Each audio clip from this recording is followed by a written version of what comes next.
Assalamualaikum warahmatullahi wabarakatuh. Kami dari kelompok 4 analisis laporan keuangan. Di sini kami akan mempresentasikan materi analisis break-even point. Anggota kami terdiri dari 4 orang, yaitu yang pertama ada saya sendiri, Novianti, yang kedua ada Florencia Hinita Setia, yang ketiga ada Dendi, dan yang terakhir ada Widyasari. Analisis break-even point atau titik impas yaitu jumlah penjualan output yang akan menyamakan total pendapatan dengan total biaya. Bisa dikatakan suatu kondisi di mana perusahaan tidak memperoleh laba dan tidak pula menderita rugi. Titik impas dapat ditentukan dengan menggunakan analisis biaya, volume, laba. Slide selanjutnya itu ada manfaat analisis break-even point. Yang pertama, menentukan jumlah penjualan minimum yang harus dipertahankan agar perusahaan tidak mengalami kerugian. Jumlah penjualan minimum ini berarti juga jumlah produksi minimum yang harus dibuat. Yang kedua, menentukan jumlah penjualan yang harus dicapai untuk memperoleh laba yang telah direncanakan. Dapat diartikan bahwa tingkat produksi harus ditetapkan untuk memperoleh laba tersebut.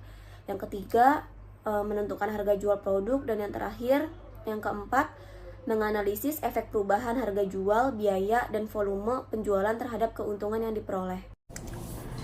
Oke, selanjutnya di sini ada analisis BEP dengan grafik seperti yang ada di slide. Di situ ada loss, BEP, profit. Selanjutnya ada asumsi dalam analisis BEP. Yang pertama, harga jual per unit tidak berubah selama periode yang dianalisis. Yang kedua, seluruh biaya dibagi ke dalam biaya tetap dan biaya variabel. Yang ketiga, besarnya biaya tetap tidak berubah meskipun ada perubahan volume produksi atau penjualan. Yang keempat, besarnya biaya variabel berubah secara proporsional dengan volume produksi atau penjualan. Ini berarti bahwa biaya variabel per unitnya tetap sama. Yang kelima, perusahaan hanya memproduksi satu macam produk. Apabila diproduksi lebih dari satu macam produk, maka sales mix atau komposisi barang yang dijual adalah tidak berubah atau konstan. Oke, di sini ada rumus menghitung BEP. Terdapat dua rumus untuk menghitung BEP, yaitu yang pertama BEP unit, jumlah unit barang yang harus dijual. Yang kedua BEP sales, angka penjualan yang harus dicapai. TR sama dengan TC, PQ sama dengan FC plus VCQ. PQ kurang VCQ sama dengan FC. P kurang VCQ sama dengan FC. Q BEP sama dengan FC bagi P kurang VC. BEP sama dengan FC bagi 1 kurang VC P, dimana TR sama dengan total revenue, TC sama dengan total cost, P sama dengan price, Q sama dengan quantity, FC sama dengan fixed cost, VC sama dengan variable cost.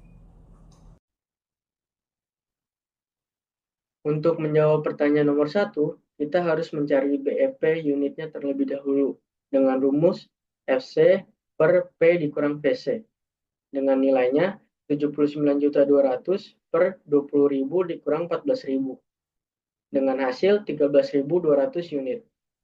Kemudian kita mencari BEP rupiahnya dengan rumus FC per 1 dikurang VC per P dengan nilainya 79.200.000 per 1 dikurang 14.000 per 20.000 dengan hasil sebesar 264 juta rupiah. Jadi, kuantitas yang harus dijual agar perusahaan berada dalam kondisi impas adalah 13.200 unit atau senilai penjualannya sebesar 264 juta rupiah. Selanjutnya adalah contoh analisis BEP. Selama tahun 2011, perusahaan ABC menjual 100.000 unit produk dengan harga sebesar 20.000 per unit. Biaya variabel per unitnya adalah Rp14.000 dan biaya tetap jumlahnya adalah sebesar Rp79.200.000. Pertanyaan yang pertama adalah, tentukan BEP dalam unit dan rupiah. Yang kedua, berapa laba operasi yang diperoleh perusahaan pada tahun 2011? Yang ketiga, Berapa unit yang harus dijual agar perusahaan memperoleh laba operasi sebesar 90 juta rupiah? Dan yang keempat adalah berapa unit yang harus dijual jika perusahaan menginginkan laba bersih setelah pajak sebesar 20% atau senilai 240 juta rupiah. Slide selanjutnya yakni laba operasi dengan rumus TR dikurangin TC sama dengan P dikali Q dikurangin FC ditambah VC dikali Q, yakni senilai 20.000 dikali 100.000 dikurangin 79.200 ditambah 14.000 dikali 100.000, sehingga laba operasi yakni 520.800. Jadi, laba operasi perusahaan pada tahun 2011 di mana kuantitas yang dijual sebanyak 100.000 unit adalah 520.800.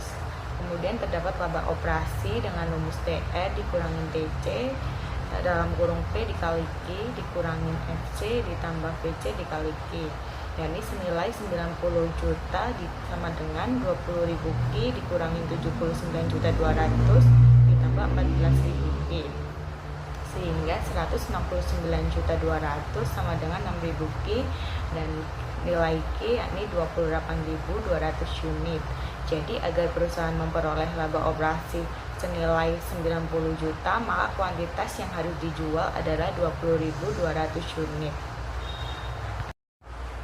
Dan terdapat laba setelah pajak dengan rumus dalam kurung TR dikurangin TC dikurangin tax, yakni sebesar laba setelah pajak 20% dalam kurung TR dikurangin TC, yakni sama dengan 80% dalam kurung TR dikurangin TC, sehingga laba setelah pajak 240 juta sama dengan 80% dalam kurung P dikali Q dikurangin FC ditambah VC dikali Q, yakni 240 juta dibagi 80%, sehingga 20.000 Q dikurangin 79.200 ditambah 14.000 Q, dan 6.000 Q sama dengan 300 juta ditambah 79.200, sehingga nilai Q yakni 63.200 unit.